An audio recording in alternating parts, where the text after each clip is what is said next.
Welcome to F007 Channel. Dukung terus F007 Channel dengan like, share, comment, and subscribe. Melanjutkan cerita berikutnya dari Battle Through the Heavens.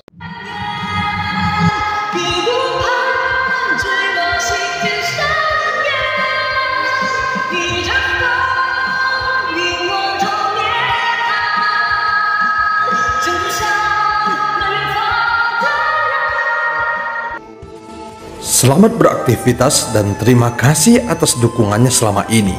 Semoga semua sobat F007 selalu diberikan kesehatan dan rezeki yang berlimpah.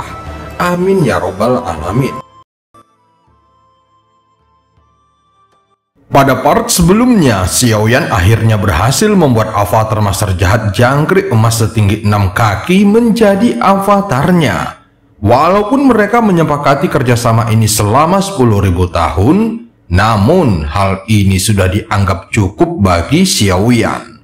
Bagaimanapun dia merasa perang dengan Taisu tidak akan berlangsung selama itu, sehingga waktu 10.000 tahun sudah dianggap sangat cukup.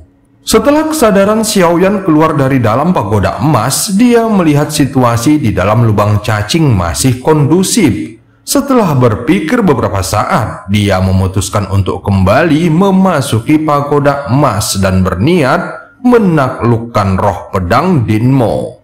Segera Xiaoyan memasuki ruang Lingsu lagi dan membuat dua makhluk di dalamnya terkejut. Mereka berpikir apakah mereka akan mengalami nasib yang sama dengan jangkrik emas setinggi 6 kaki.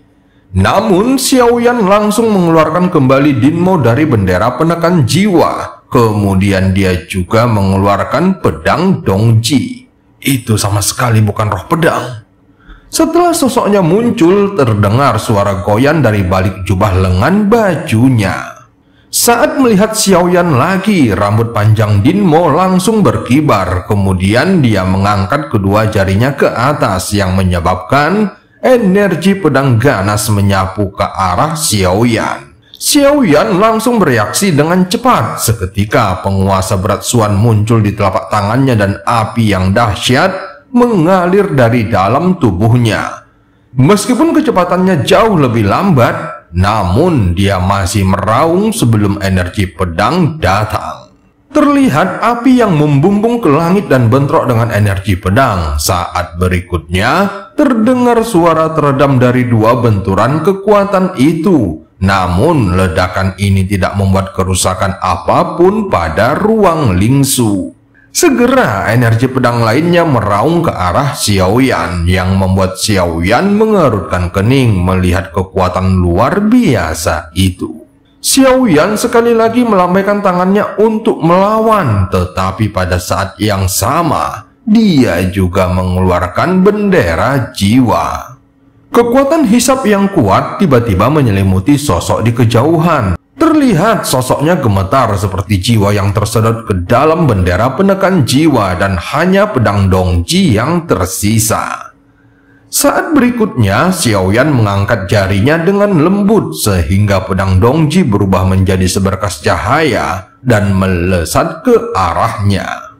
Segera Xiaoyan mengangkat tangannya dan pedang Dongji langsung menghilang. Setelah beberapa saat, Xiaoyan mengguncang bendera penekan jiwa lagi dan melepaskan Dinmo. Jika aku tidak bisa mengalahkanmu, maka aku akan menyekelmu. Mendengar kata-kata mendominasi Xiaoyan, Dinmo langsung mendengus dingin dan melihat Xiaoyan dengan jijik. Mari kita bekerja sama. Kamu harus membantuku selama ribuan tahun, dan aku akan melepaskanmu setelah 10.000 tahun. Aku juga akan melindungimu untuk sementara waktu, atau aku akan mengembalikanmu ke Huaken. Sudut mulut Xiaoyan sedikit terangkat setelah mengatakannya. Kelopak mata Goyan yang berada di dalam jubah lengan Xiaoyan langsung berkedut saat mendengarnya. Pembunuh 1000 pedang, kamu lebih mirip sedikit dengannya. Apa yang kamu ucapkan lebih baik daripada apa yang kamu janjikan. Goyan segera bergumam dan matanya memutih. Kemudian dia tertidur lagi. Bekerja sama. Berhentilah berbohong kepadaku. Tak satu pun dari kalian yang baik. Kalian hanya ingin mengendalikanku." Din Mo mendengus dingin saat Xiao Yan mendengarnya. Dia merasa bahwa ada yang tidak beres dengan apa yang dikatakannya dan merasakan kebenciannya terhadap Hua Ken. "Aku hanya memintamu selama 10.000 tahun. Kalau tidak, aku akan menukarmu dengan bantuan dan menyerahkanmu kembali ke Hua Ken." Xiao Yan berkata dan menatapnya dengan serius. Kemampuan Din Mo sebagai senjata dapat divisualisasikan memang terlihat sedikit mengintimidasi. Namun sebenarnya hal itu tidak terlalu berpengaruh kepadanya. Adapun tujuan Xiao Yan ingin bekerja sama dengannya adalah untuk mendapatkan kepercayaannya. Setelah itu dia ingin mengetahui mengapa Hua Ken mempercayakan tugas untuk menemukan Din Mo kepadanya. "Bagaimana agar aku bisa mempercayaimu?" Din Mo tampak ragu-ragu. Jelas dia sangat takut pada Hua Ken. Sehingga Xiao Yan merasa pasti ada rahasia besar di antara mereka. "Kamu tidak punya pilihan karena kamu mengenali pedang Dongji. Kamu seharusnya bisa menebaknya. Aku baru saja ditugaskan oleh Hua Ken untuk menemukanmu.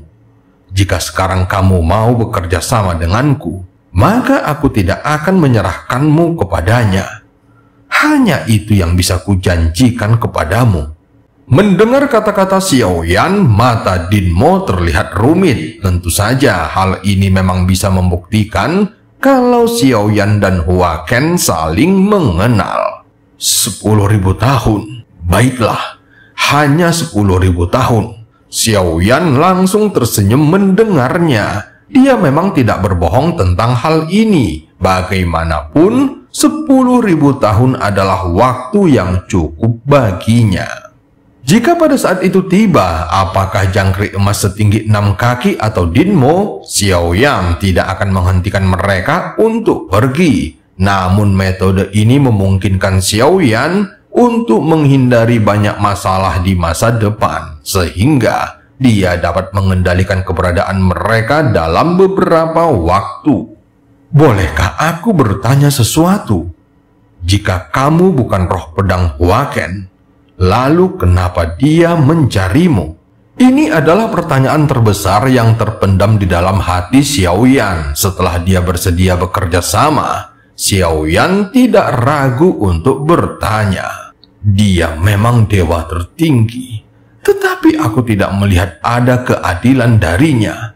Dia hanyalah orang yang sok suci dan ingin memanfaatkanku." Din Mo berkata perlahan sambil mendengus dingin.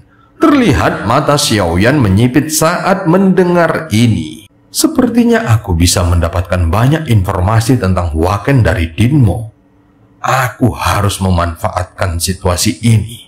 Setelah berpikir sejenak di dalam hatinya, Xiao Yan terus bertanya lagi. "Mengapa kamu menganggapnya hanya memanfaatkanmu? Kalau bukan karena aku, bahkan jika dia adalah dewa surgawi tingkat 9, dia juga tidak bisa menggunakan pedang ajaib itu. Tetapi setiap kali aku menggunakannya, itu menghabiskan banyak kekuatanku dan aku hampir musnah." Din Mo berkata dengan ekspresi jelek. Dilihat dari kekuatan yang ditunjukkan Din Mo sebelumnya, dia bukanlah roh pedang yang sederhana. Apalagi pedang ajaib yang dikendalikan oleh Hua Ken tidak bisa digunakannya sendiri dan masih membutuhkan bantuan Din Mo. Jadi, kekuatanmu seharusnya tidak perlu diragukan lagi. Kalau begitu, aku harus mencobanya dan seharusnya tidak menimbulkan masalah apapun. Setelah mengatakannya, Xiao Yan segera mengeluarkan penguasa berat Suan dan langsung muncul di hadapannya. Segera Din Mo mengangkat jarinya yang membuat penguasa berat Suan berada di luar kendali Xiao Yan. Itu langsung melesat menuju Din Mo dengan kecepatan yang sangat cepat. Kemudian dia meraih penguasa berat Suan di tangannya. Penggaris ini telah melahirkan semangat. Aku ingin mengikutimu untuk waktu yang sangat lama. Sejujurnya, ini pertama kalinya aku melihat penggaris yang sangat besar dan berat. Seluruh bilahnya juga terbuat dari vibranium, dan itu adalah bahan terbaik. Sayang sekali. Saat Dinmo memegang penguasa berat Suan, penampilannya perlahan berubah dari pria berjubah putih menjadi pria besar setinggi beberapa meter. Kulitnya hitam dan ada garis merah di atasnya, seolah-olah penguasa berat Suan telah berubah menjadi wujud manusia. Dinmo segera mengangkat dan melambaikan tangannya yang membuat sebuah bayangan tebal meraung. Xiaoyan melihat ke arah bayangan yang bersiul dan cahaya aneh tiba-tiba muncul di matanya. Dia juga bisa merasakan kekuatan ayunan ini. Dengan kekuatan langkah ke-9 Xiaoyan saat ini, dia dapat mengeksplorasi beberapa kekuatan aturan dan samar-samar bisa melihat kekuatan aturan yang terdapat pada bayangan penguasa berat Suan. Kemudian Xiaoyan mengalihkan pandangannya lagi ke arah sosok yang berada beberapa meter jauhnya. Segera sosok itu merentangkan telapak tangannya dan berubah menjadi cahaya hitam, kemudian melolong ke arah Xiaoyan. Saat ini, penguasa berat Suan seolah-olah telah diubah menjadi penguasa berat Suan 8 kehancuran dan dipegang di telapak tangan Xiaoyan. Tetapi saat ini penguasa berat Suan di tangannya bergetar tak terkendali. Xiaoyan segera menutup matanya dan merasakan seolah-olah penguasa berat Suan telah hidup kembali. Saat berikutnya, kekuatan abadinya berubah menjadi api yang mengalir ke penguasa berat Suan dan dia mulai mengayunkannya. Saat ini di dalam bahtera, tubuhnya mengeluarkan aura api yang ganas dan segera terbang ke udara lalu bergegas menuju kehampaan di dalam lubang cacing. Seketika ledakan gelombang api yang membumbung ke angkasa menggemparkan kehampaan. Di dalam lubang cacing ini, semua energi tidak bisa bertahan lama dan akan menghilang dalam sekejap. Namun sebelum cahaya apinya menghilang, semua bahtera bergetar dan tersapu oleh kekuatan yang sangat besar, sehingga hampir menjungkir balikkan bahtera dan membuat semua keabadian para dewa di bahtera langsung menoleh. Meskipun lubang cacing tidak runtuh, namun badai kehampaan raksasa langsung muncul menuju bahtera. Dan cerita pun berakhir. Sampai ketemu di part selanjutnya.